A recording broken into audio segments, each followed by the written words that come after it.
great. So, Annie, you co-founded Valued with the mission to help tech professionals negotiate for the salary they deserve. What were some of the most unexpected emotional highs and lows were you faced in your early days as a co-founder? Yeah, I mean, that's a really good question. I think for me, when I started Valued with my business partner, I was still doing a job that was kind of a good for right now job. It wasn't a job that I really wanted to be at very long term, but it was in 2023. There was a lot of economic downturn. It was quite hard to find something stable. So, you know, um, when we first started working together, there was a lot of consternation on my end of like, how much time can I devote to this? Is this something that I can actually do? All the things. And once we started seeing success, it really was just like, I got a signal that this is really the right thing I need to be doing. Like, I quit my good for right now job in December of this past year. And like 2 days after I quit, one of my posts on LinkedIn got like 1.8 million impressions. So I was like, okay, I feel like I made the right choice. I think I'm doing something right. Um, but it's just been crazy in these past few weeks. I've got a lot more people reaching out. I've got a lot more opportunities like this, and it's just been a really incredible journey. Wow, 1.8 million impressions. That's like the best validation you could possibly ask for a decision you've made. Right? Exactly. Yeah. 100%. And was there ever like a pivotal moment during that process that you felt like throwing in the towel? And how did you overcome that? I think if I had been going it alone, I might have done that. There were a few moments with, challenging clients and things like that that did kind of put me in a position of like, oh, is this something that I could really be doing alone? And honestly, I think having a business partner like my business partner, Colin, who's former head of product at Noom and Patreon and Udacity, like he's seen where the rubber meets the road. And he really it's funny. I tell my clients this all the time, and I kind of have to tell myself it too. Like, believe in the person that believes in you if you can't believe in yourself. You know what I mean? So I believe in the him that believes in me sometimes in those moments of stress. And it really does help because I'm like, this guy, there's no way that he's off base here because he has so much business acumen. Like, I have to trust in the process and trust in him. And I think that has really just kept me going in the tough moments, which has been such a privilege and pleasure. That's amazing. I've heard similar things from the co-founders I've spoken to that they've really found that in their partner, I guess. You've coached countless professionals through salary negotiations. Looking back, what was one of the toughest negotiations that you've ever had yourself, either personally or professionally? And what did it teach you about the process? Yeah, that's a good question. I think the tougher ones are the ones where the clients are very frightened. You know what I mean? Where they don't have a lot of confidence in themselves because at this point the negotiations relatively are relatively clear cut. It's like we kind of know the typical patterns that these companies do, how willing they are to go to bat, et cetera. But I think the challenge comes down to getting a tech professional to be bought into themselves to overcome the hurdle of actually asking for more money.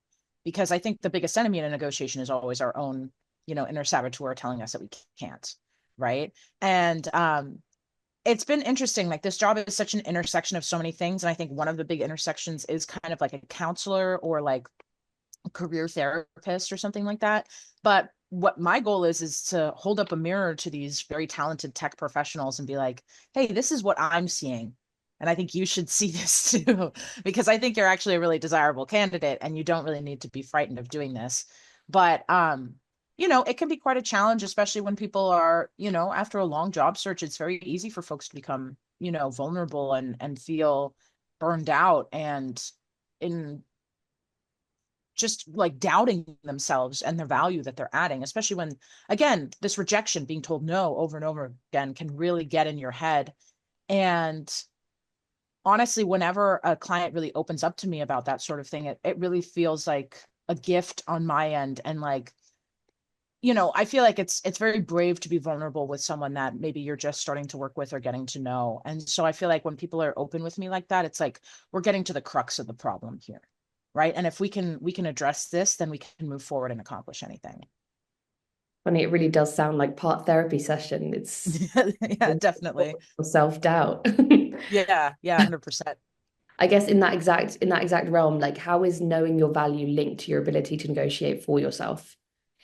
I mean, it's huge, right? Because I think if you doubt your own value as a person, if you doubt your own value as an employee, if you doubt the value that you be bringing to this future company or your value compared to other candidates, then of course it's going to be very challenging for you to feel justified in asking for 30K more, right?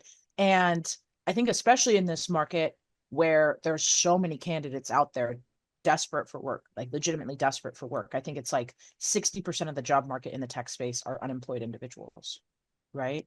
And so I think it's quite challenging for folks right now to not compare themselves to others. You go on LinkedIn and the posts that are getting the most traction are people who've either been unemployed for over a year, talking about this is day 400 of me looking for a job, or it's people who got a job after two applications and they're trying to sell you on their potion for success, right? And I think comparison is the thief of joy, and it's very, very hard to compare yourself to others. And especially in this market where it's not even about years of experience, it's about like, do you have this niche project experience? Are you a good vibe fit for us? Like, there's just so many things outside of your control here. And, not to get too far down a rabbit hole, but in today's day and age, it feels like there's so much outside of our control. And I think that can be very existentially overwhelming for folks.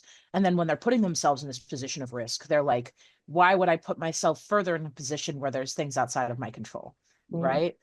But I think that as soon as you can acknowledge, like, hey, I know the value I'm bringing, I know that I'm a strong candidate, they've given me an offer, that really can open the door for you to actually get quite a bit more and just secure your place there. Like, especially like talking about things like severance packages up front, like making sure you're protecting yourself, even discussing location, trying to get remote opportunities, all those things, right? It can, all these doors can open if you can just buy into your own value. Yeah. I gasped when you said that because my favorite quote is comparison is the thief of joy. And describing the start, I thought, oh, this reminds me of my favorite quote, but it's so true. But I guess sometimes imposter syndrome can get in the way for people. Um, 100%. yeah, what's a sign that someone's undervaluing themselves in a negotiation? Mm. And how can they flip the script in their favor? Yeah, I think we always say urgency, desperation, exhaustion. Those are the three things you want to be avoiding. And if you find yourself in the process and you're becoming quite mentally, emotionally drained after these interviews, and you're like, I just want this to be done, or if you're saying to yourself, like, if I don't accept this job, I don't have any other options, kind of this narrative that we tell ourselves. And so it is helpful in some ways to sit down and talk to someone to recontextualize your situation and just remember that you are in more of a position of strength than you give yourself credit for because you have an offer to begin with, right? There are so many people who can't even get a foot in the door with interviews. So having an offer in hand, you are a strong candidate. You are a desirable candidate. And in terms of actually doing that, in overcoming that doubt, what's your best advice for someone that really is struggling to do that? Mm. It's tough. I think uh, this might sound a bit cheesy, but I'm a big fan of having an attitude of gratitude. I think that if you tell yourself and you remind yourself of all the things in your life that are lacking, then of course you're going to feel like you're in a really negative position. But I think if you sit down every day and write out a list of things about your life that you're proud of, that you're happy for, I think that can really put it in perspective for you. I think also, again, it is just about talking to other people and getting sanity checked, because I think for a lot of us, we're doing this in a vacuum. We're job hunting, a lot of our colleagues are not job hunting. When we try to talk to our friends and compatriots, they're maybe not as understanding of our situation, right? And I think building a community of people who are also job searching, it can be extremely validating. We actually when we were first starting Valued, initially we were doing a job search support for executive product leaders.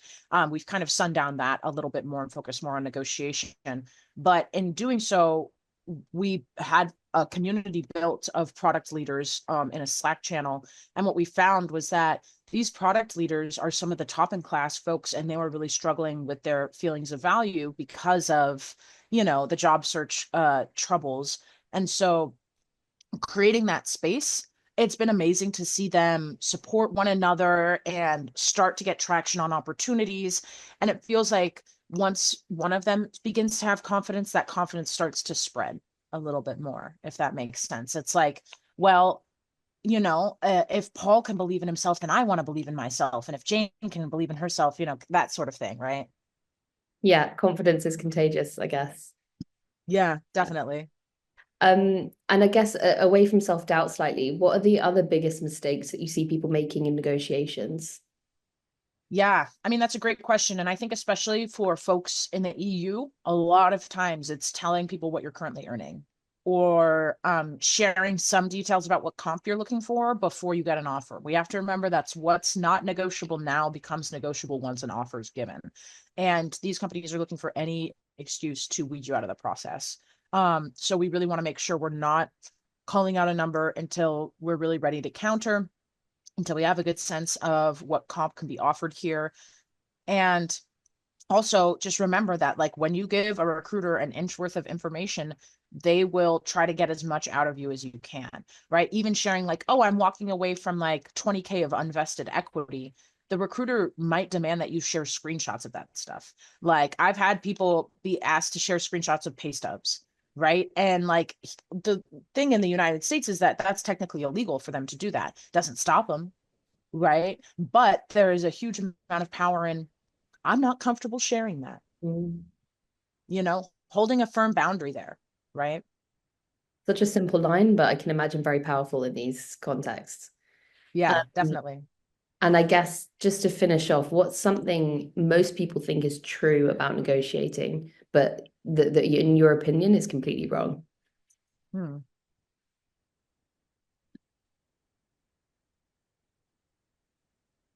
I don't know if this is like a misconception, but I think a lot of people get hung up in like, why do we have to do this to begin with?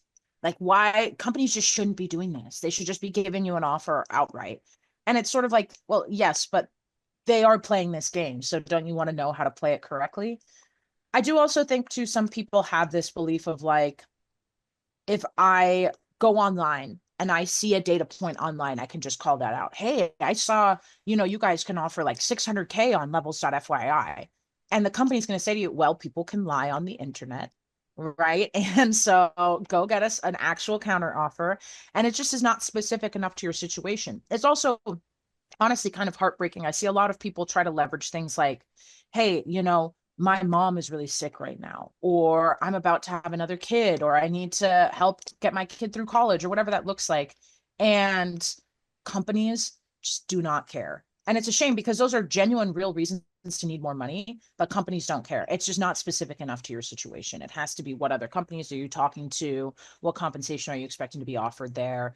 Because a lot of people go through those trials and tribulations, and it's just, they have to really think about how is your market value being impacted by external opportunities. So as frustrating as it can feel to not be able to have like that direct vulnerable appeal to someone, if you can try to get other opportunities to just strengthen your situation from that perspective. We always say you got to use the right bait with the right people, Mm. right? And so the right bait in a lot of cases is just calling out other opportunities. Right, right, right.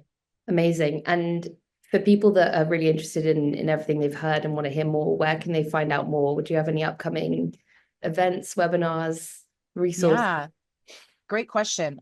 So there's a few paths forward. I do offer one-on-one coaching, calling it myself, offer one-on-one coaching. You can access that via feelvalue.co.